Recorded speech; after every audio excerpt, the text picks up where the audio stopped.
As they retreat, units of the Russian army and Bashar al-Assad's regime are leaving behind significant amounts of military equipment, much of which is being seized by the Syrian opposition, who are backed by Turkey.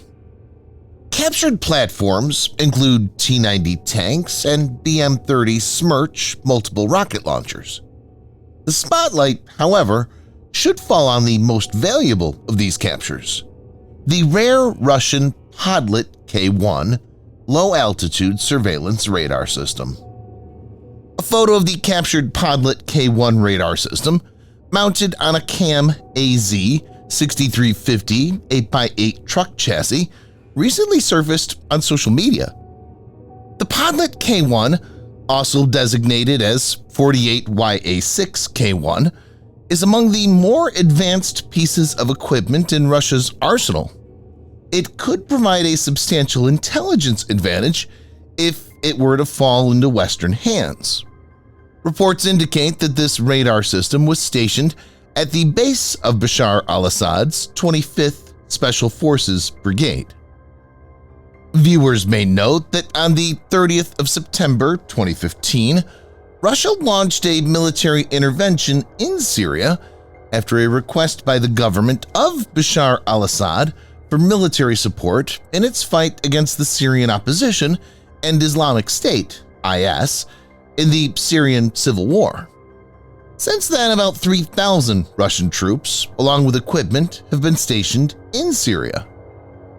In this video, Defense Updates analyzes why the capture of Podlet-K1 radar in Syria is a big problem for Russia. Before we proceed, a word on NordVPN, which is one of the most trusted VPN brands worldwide that has a no-log policy validated by Deloitte, an industry-leading Big Four auditing firm. NordVPN provides an encrypted tunnel that protects your privacy by preventing external entry to your internet traffic, as well as enabling you to access content that's blocked based on geolocation. Best of all, with one NordVPN account, you can secure up to 6 devices at the same time. Get an exclusive NordVPN deal with massive savings by going to nordvpn.com/defense or clicking the link in the description. It's risk-free with Nord's 30-day money-back guarantee.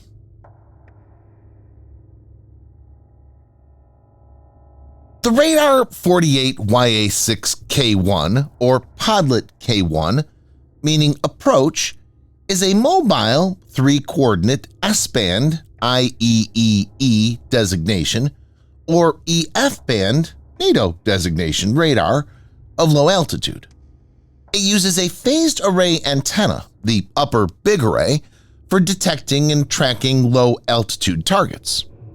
The lower two back-to-back arrays are secondary radar, the thinner array for International Standard SIF Mark 12, the larger for National Russian IFF. The narrow antenna next to the big array is a compensation antenna for protection against jamming. Introduced to service around 2018, the Podlet-K1 can be used alongside the S-300 PMU-12 and S-400 long-range surface-to-air missile systems. It complements the primary radar, such as the 91 N6E Big Bird Acquisition and Battle Management Radar, or 92 N6E Gravestone Multi-Mode Engagement Radar. The reported maximum detection range of the Podlet-K1 is 200 to 300 kilometers. That's 124 to 186 miles. Although this would vary greatly in real-world situations, depending on many factors, including target type, altitude, and more. The system is thought to be able to simultaneously monitor up to 200 targets. Podlet-K1 is a high-value asset since it's built from the ground up to detect low-altitude threats that are difficult to spot as there is lots of clutter and Earth's curvature limits range. The radar has been deployed in Ukraine. Reports indicate that it's been found useful in the detection and tracking of low-flying Storm Shadow and Neptune cruise missiles. The 48YA6K1 includes an antenna post, mobile command and control post, and a mobile power generator. They're mounted on separate KAMAZ-wheeled chassis. The complete system's worth about $5 million.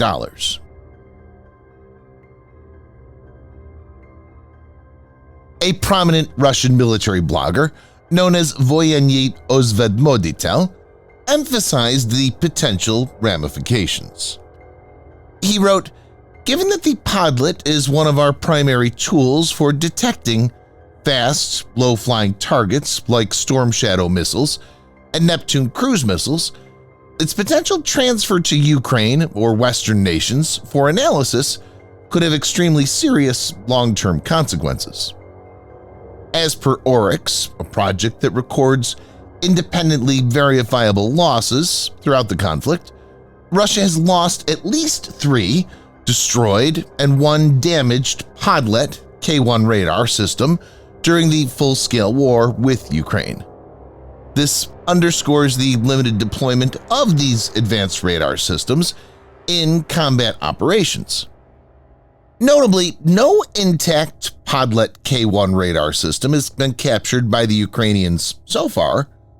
The only public account involves the remains of a destroyed unit of this type, reportedly discovered by Ukrainian forces in Chornorobivka during the liberation of the right bank part of the Kherson region in November 2022.